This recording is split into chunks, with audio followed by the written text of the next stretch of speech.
A 60 Minutes overtime conversation with Steve Kroft about his story on a proposed gun law being debated between red states and blue. The concealed carry reciprocity bill. What do you think of it? I think it would be a disaster for New York City, and I think for major cities around the country. Who wrote this bill? I did. My staff. Having a firearm is a constitutionally protected right under the Second Amendment. But doing a story like this is like kicking a hornet's nest. Why take this on? Because I think it's an important story, and I don't think that many people in the country know very much about it. What this bill would do would be to essentially make gun permits like driver's licenses transportable across state lines. So if you're allowed to carry a concealed firearm in your own state, you would be able to carry it in all of them. I don't know if it was just me, but I didn't notice this in the headlines. Yeah. I mean, this could easily have passed you by, even if you are paying attention to the Right. news. I think reporters know. I think some reporters know about it. The people that are NRA members, they all know about it. As I understand it, this bill is the top priority of the NRA. Oh, yeah.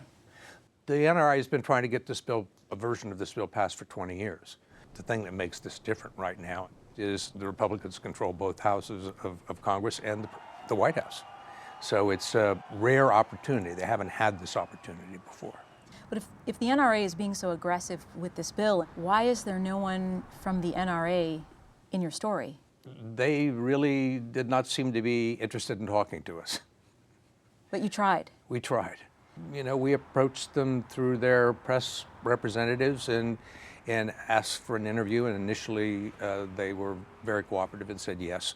And then we had interviews that were set up and canceled the day before and then postponed sort of indefinitely. Why do you think the NRA didn't want to talk to 60 Minutes? I don't really know. I mean, I think that they missed an opportunity.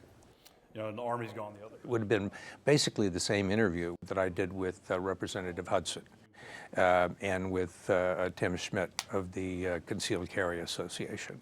This bill, what would it do? The bill would allow responsibly armed citizens to be able to continue to protect their loved ones as they travel from state to state.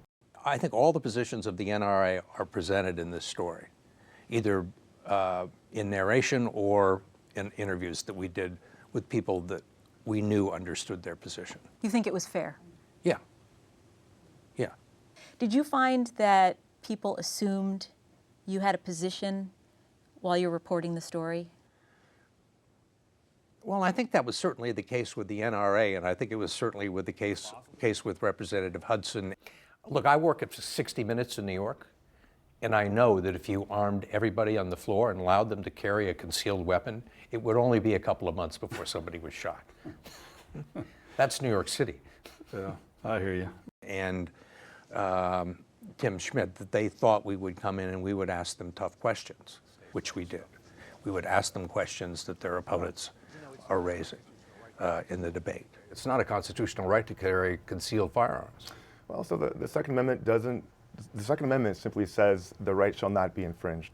You're from Indiana. Right. Did you grow up with guns?